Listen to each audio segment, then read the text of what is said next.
What's good, Free World? Y'all already know who it is. It's your boy Zay, Xavier Khalid. Mr. X, just get the name correct so I know that you respect. Back here with another video. Make sure y'all leave a like, share, comment, subscribe. Do what you do in regular YouTube video. Trying to hit 100 subs. Make sure y'all leave at least 10 likes. 10. A good 10. 5, 10. Alright. So, if y'all already know from my last video, y'all know I'm of the notion that PlayStation's biggest announcement could possibly push us towards a future that may be a little bit optimistic for people who preserve their games consoles and people who actually keep that memorabilia and store all that stuff on those said consoles and those devices. Not too sure how it's going to work out, but here, Clownfish from Clownfish TV, story by Derek Gibbs. He says that piracy is now the only way to preserve video games, and this is coming from one of his game archivist connections. So after Sony killed its PlayStation disc, the director of the Video Game History Foundation made a striking admission. Right now, piracy is the only working way to preserve games. He says that the industry's fault is not a solution he's happy about. So, the move to an all-digital future just prompted a blunt statement from one of gaming's leading historians. For now, piracy is the only functioning way to preserve video games. That's according to Frank Cafaldi,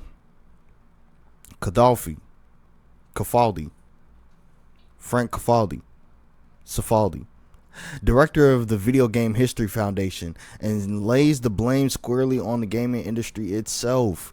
Here's what he says: the legal fight behind it and why this is a bigger deal than it sounds, though some important nuance.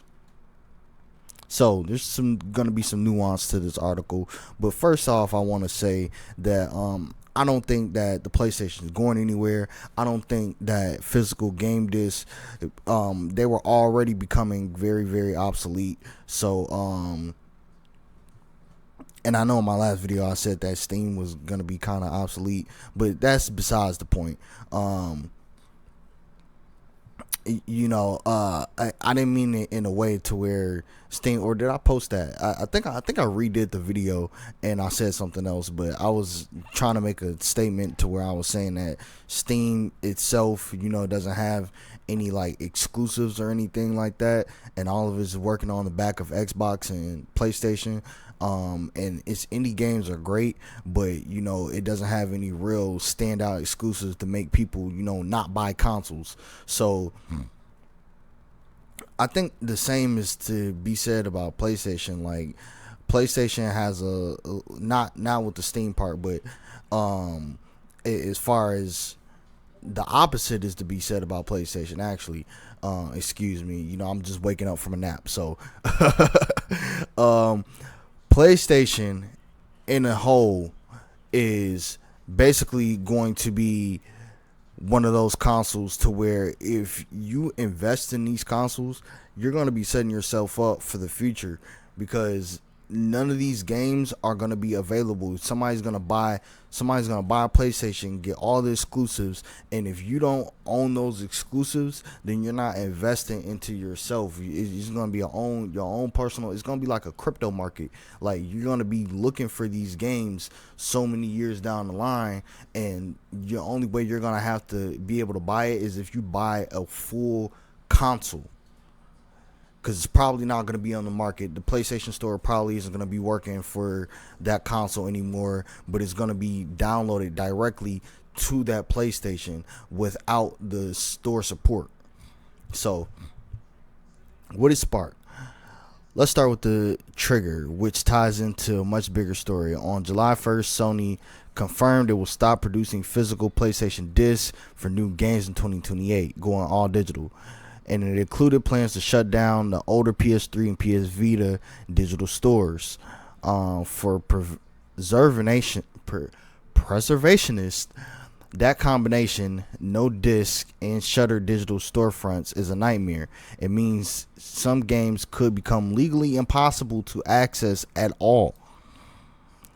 So, the archivist's blunt admission: as a director of a historical video game preservationist institution and someone who has dedicated his entire adult life to this cause, this is accurate, Safaldi wrote. In other words, the person whose job is legally preserving games is admitting that right now the only method that actually works is the illegal one.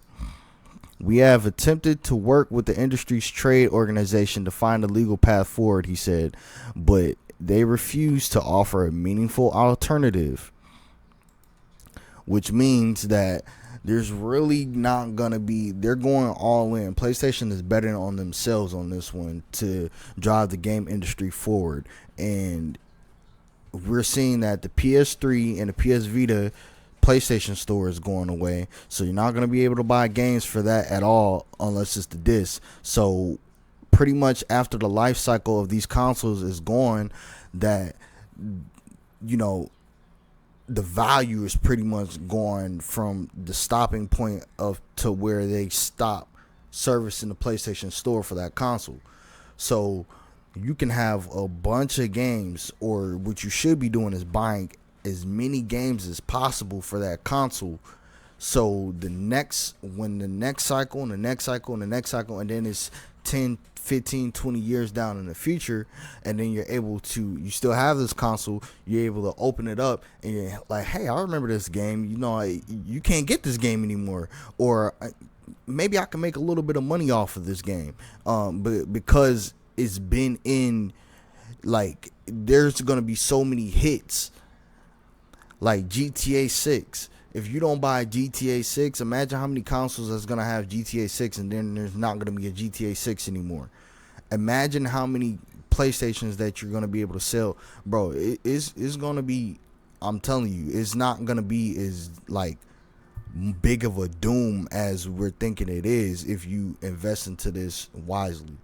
So, the legal fight behind it, this isn't a new grievance. It's the result of a years-long legal battle. Museums and archives have fought for narrow exemptions to U.S. copyright law that will let them legally preserve and provide access to digital-only games for research. The catch: those efforts have been reportedly opposed by industry lobby groups, chiefly the Entertainment Software Association. And the reason why this isn't a new legal battle is because we have games that are fully only serviceable online. They only have online modes, and this is the issue with multiplayer games, because COD still has their servers up, but they don't service those servers anymore. They can go back and service them anytime they want. You see they're bringing back Black Ops 2 and Black Ops. You see that there's COD commentary channels popping up everywhere for people who have 360s with MW2 still, people who have PS3s with Black Ops still. Like, they're playing zombies, they're playing multiplayer games. But the issue is once those servers go down, it's an open landscape for whatever the hell's going on. So the fact that we see that and this comes as a surprise to us is kind of stupid in my opinion, because how are we gonna go from complaining about multiplayer, like, we know what it is with multiplayer and the issues that we have with stuff like if Fortnite is ever shut down, or if any one of the other battle royales are ever shut down, if Rainbow Six is ever shut down, and we're not ever going to be able to play those games properly ever again. And now we're concerned about a digital only landscape. Is going to be the same exact thing. You're going to own it. You're going to own it. You're just not going to be able to play it. Though the difference is you can actually play a lot of these offline games. So start investing in the single player. They're making it to where single player games are gonna be a lot better going into the future, and they're gonna be a lot more worthwhile. They want people to play more single player games and stop diving deep into this multiplayer facet, because I mean, let's just admit it. Multiplayer is very toxic. It's very toxic in the gaming community, and to want to have to preserve that stuff with all those people roaming around is just absolutely absurd. So, the important nuance is not a simple piracy is fine. So Sadolfi was careful to make 2 points that complicate the spicy piracy is the only option framing. For professional preservationists, the disc news changes less than you think. So it actually changes less. Most retail games from the last 2 decades have already been preserved, often, yes, through unofficial means. So museums aren't panicking about losing, say, Super Mario Bros. The bigger worry is digital-only games that could vanish from storefronts before anyone archives them. So piracy, so they're not actually worried about the games going digital. They're worried about the games being digital and vanishing before they can be archived. So piracy isn't actually a real solution. Sadolfi explicitly pushed back on the idea that casually downloading the game fixes nothing. Downloading GTA 6 with the hope it'll run in 50 years is not a preservation solution. Real preservation needs legal legitimacy, proper archival standards, and institutional access, exactly what the current legal is fighting. So he's basically saying that, yo, yeah, you can have GTA 6 in 50 years on your console, digital version, but that doesn't mean it'll run. Technology changes, and the way that you can even plug in your PS5 may potentially change. The way that you even turn it on, all the USB cables to even charge your controller could potentially change. So let's not bank on the idea. And I'm with them. Like, even though I have my views, my thoughts, my opinions, I'm with them on that. As far as, like, I'm still uncertain and unsure exactly what it's going to mean. I'm just making a future prediction saying, hey, this might not be as bad of an idea as we really think it is as gamers. They might be actually pushing you into more ownership rather than push you out of ownership. So the ESA side, to be fair, here's the counter position. The ESA and its members publishers have generally argued that loosening copy protection laws, even for archives, risks enabling piracy more broadly and could harm the commercial market for games. Their stance is that circumventing DRM is dangerous ground and that broad exemptions could be abused beyond legitimate museums. Preservationists counter that the exemptions they sought are narrow and heavily regulated, aimed only at legitimate institutions, and that the feared harms simply haven't materialized where similar exemptions exist. And why this matters for us, so here's practical stakes. Even if you're not an archivist, this isn't just an academic museum problem. As gaming goes all digital, the games you buy become licensed that can be switched off. And if a title gets delisted before it's archived, it can genuinely disappear forever. We saw this with The Crew. We saw this with other Ubisoft platforms. It's not that you couldn't boot up the game, it's that the game just simply doesn't exist anymore. The servers are completely off, but that's what happens when you make an online only game. So the games going all digital isn't the problem. The game itself being because people have disc of The Crew and can't even play The Crew. So it's not the disc, it's not the it being all digital. It's literally the fact that they have multiplayer games that are only multiplayer and only online, and they have to figure out a way to give people consistent access to it, even though it's an online game that they don't have the servers for anymore. So we've seen this already. Game preservation and piracy, where things stand now. The director of major game preservation institution that just publicly agreed that piracy is currently the only functioning way to preserve games. A genuinely striking thing for an archivist to say out loud, but nuance matters. Whether you side with the preservationists or find the ESA IP's concerns reasonable, the underlying problem is real and getting worse. As discs die and storefronts close, some games will become legally unpreservable. Everyone seems to agree that's a problem. What nobody's agreed on is who fixes it and how. Because we don't even know what's going to go on with GTA 5 servers after GTA 6 is up. GTA 4 still has servers, but it's a dead game online. GTA 5 potentially could become a dead game online. I mean, it's too much content on there for it to just die immediately. And plus, GTA 6 is like $100 pre-order if you buy the Ultimate Edition, which is another issue that people are having because certain content that's in the game that comes with the game isn't available unless you buy the Ultimate Edition. So it's between $80 and $100. And then there's just like really no other way to put it besides we need more single player games. We need more offline modes. We need a mode offline to where, yeah, there's the online base version, but then here's the offline version that's equally as fun is the multiplayer version, because people play that stuff, and that's why there's stuff such as Sekiro. There's stuff such as the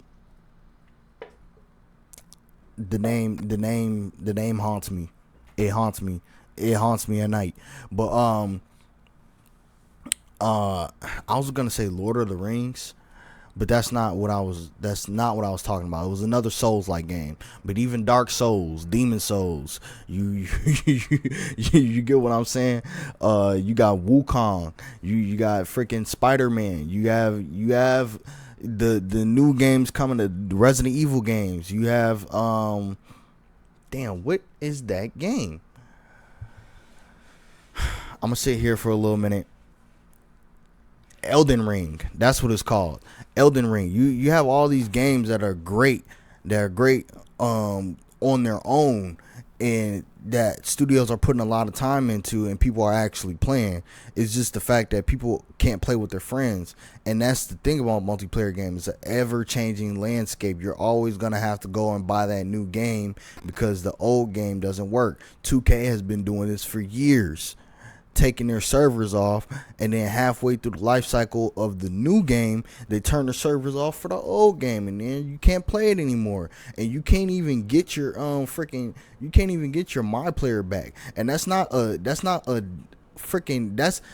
everything being online problem. That's not a digital copy problem, because the people who have the disc can't play the game. So that's having these servers, like not having dedicated servers and shutting down servers problem. That's not a digital problem unless they completely take down the PlayStation store. That will be a problem, because then you can't buy games at all. So let me know what y'all think down in the comment section. Make sure y'all leave a like, share, comment, subscribe. Do what you do in a regular YouTube video. Free World Ganganati. Appreciate y'all rocking out with your boy. The saga continues, and hey man, keep holding it down. Peace. Love y'all.